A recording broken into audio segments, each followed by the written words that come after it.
project from the hot springs. It's AuthDecode Bootcamp. The whole point of this was for me to understand Halo 2 better. I'm not presenting to you anything new today. There's no innovation or contribution other than my selfish desire to learn more about Halo 2. I came here not knowing anything about Halo 2, but some quick background on how I wanted to apply Halo 2 was to something called TLSnotary.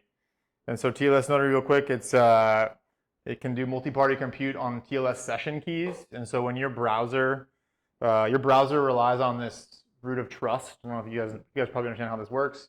You guys are all on your phones and your browsers now. You guys all have probably thousands of these sessions happening right now. There's just keys waiting to be split, but we're not doing it yet. And so this is the way this works. You have intermediate certificates. So like VeriSign, we used to pay them money. Now we have Let's Encrypt.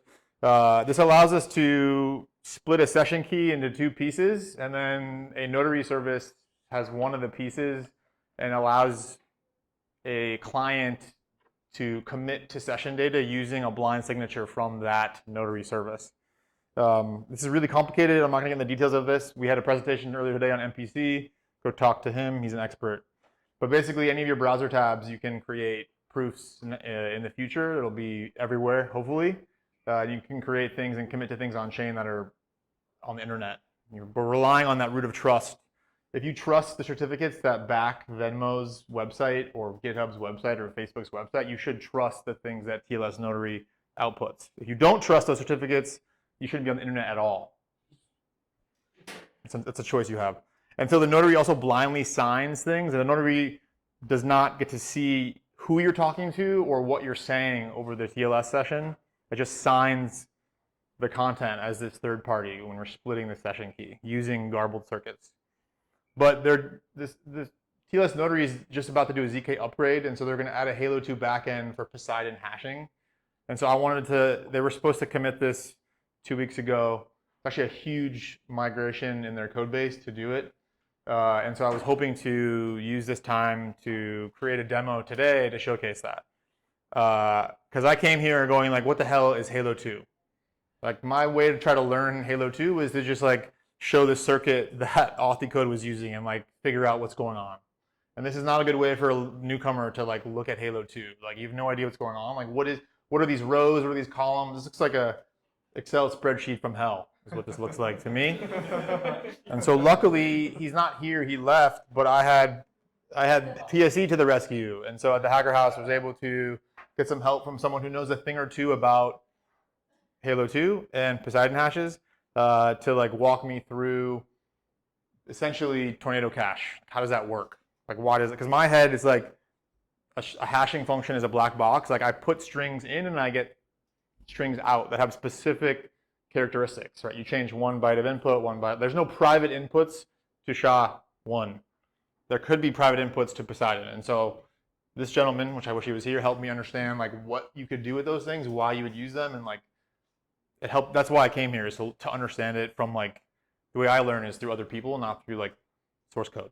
So the first thing I did in this project in setting it up, TLSnotary is very complicated today because your browser does not allow you to open up a socket in the window.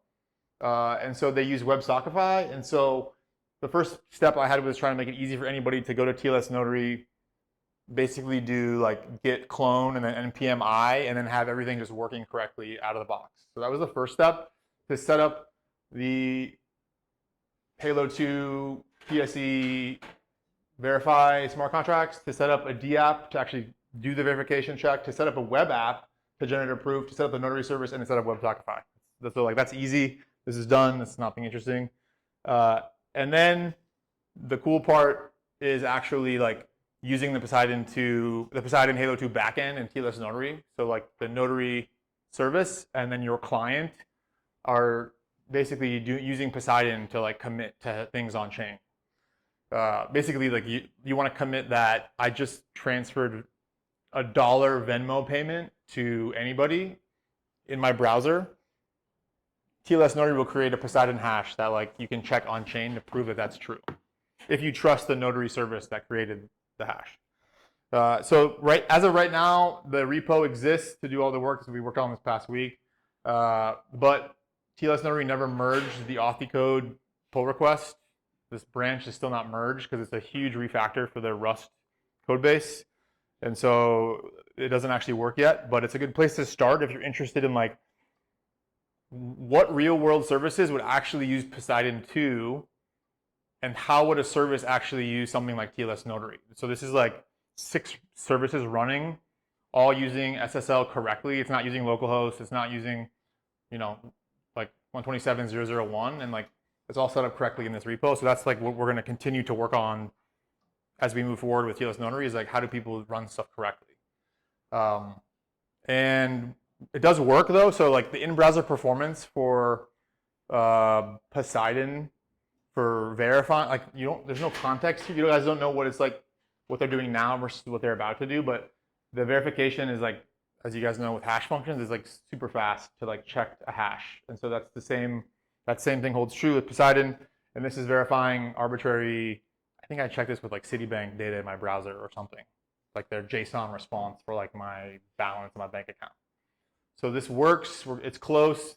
I now understand at a deeper level about Halo 2, and Liberty is the reason why that happened. So that is it. I'll leave you guys with this. So that's it.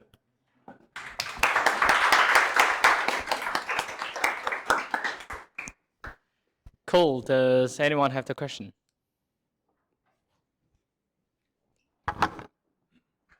Okay, so like at the point when TLSnotary works in the browser like seamlessly, what then for you, or I guess what kind of use cases or things are you most excited? What kind of doors does this open up for you in your mind that you're most excited about? Like when your phone and all the service providers are running notary services. Yeah. Like it's like what OAuth 3 should have been. You will be able to do it on your own. So like if you wanted to take any of your data, like there's always, people have been talking about take your data with you, which doesn't make any sense. I don't want to take my data with me. I don't want to take anything with me. I want like zero knowledge. I want zero baggage. But with TLSnotary, you can keep your data in the like locked services that exist, but they have to give it to you, right, as part of their service. And as a result, you can then take that data and make it mobile if you want. And so the future is up to us. Like this could change oracles. This could change everything. It depends on what people do with it. And so you can build new oracles that, if your EVM can actually make like HTTP calls, which it cannot today, you could have Solidity code creating proofs that are then valid on chain. Yeah. And so you could use something like Suave today, which has a precompile for fetch, which is kind of crazy, to do this today. And so like what can you do with that? It's like sky's the limit. Okay. So I'm curious, like how different does this look like for different TLS sessions? So let's say, I don't know, you have bank A and bank B. Let's say I want to prove that I have some amount in one bank account, and then the same for 10 other banks. Is that like drastically different, or like is that more of an engineering kind of JavaScript thing, or like how would it look like? Do you have to do a lot of custom stuff for each TLS session, for each kind of website? Or? That's a good question. So what I glaze over here is selective commitments, and so you don't have to commit. If you don't care about privacy and you can commit to everything, it's easy because you would just whatever that endpoint sends you back, you could commit to that and showcase it. But if you want to withhold stuff, like I don't want you to know my name, or I don't want you to know who I sent this money to, but I want you to see that I just transferred $1 billion. Then you have to write custom logic per SSL origin, because of the way essentially every website needs a different parser, right? Because like your bank A has no format with bank B. So right. You need to know exactly which endpoint to call to get the data. So it's like there's no format for this. Is it a little bit like, let's say you do have some finance app or whatever, and you need to like write some custom CSV parser thing, like you have to do that for all of these apps. But that's not necessarily like CK socket engineering. It's more like a parsing problem. That's like a separate. That's a separate problem that exists on top of the backend to prove the commitments. Gotcha. Thanks. Which is still a big problem. That's still a huge problem. It's hard to for any bank. I want to hit a button and say create a proof that like anybody transferred any amount of money from any bank, but you can't do that today. So. All right. Thanks, all right. Can you hear me? No. No. Okay. Sorry. All right. It is 1 month of you mastering Halo 2 from not knowing Halo 2. What are the tips and tricks or advice that you could give beginners to, to be like you, to master Halo 2 without the I think access to this gentleman? Beyond having this person Yep, beyond that. at your disposal to ask crazy questions to for like hours, the best resource is actually Zerdle. So it's an Zerdle? end-to-end implementation of Wordle using, but it's not using Poseidon. It's using, they wrote a Halo 2 circuit for Wordle, but he goes from end to end. Like, it's not just an example of like Sudoku or like where's Waldo. It's actually like whiteboarding, like what do the circuits look or the chips look like in Halo 2.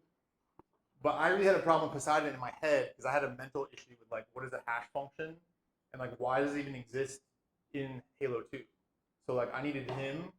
So, but if you're like me, I had no Halo 2 experience. I had no CirCom experience either. And so Zwirtle or Zerdle, they have a full implementation that you can run like a D app or like an app from their Git repo. And it's a PSE person wrote it like 2 years ago, which is to me it's just like it's really good. All right. Thanks a lot, Lovely. I'll send you the link after. No, I got it.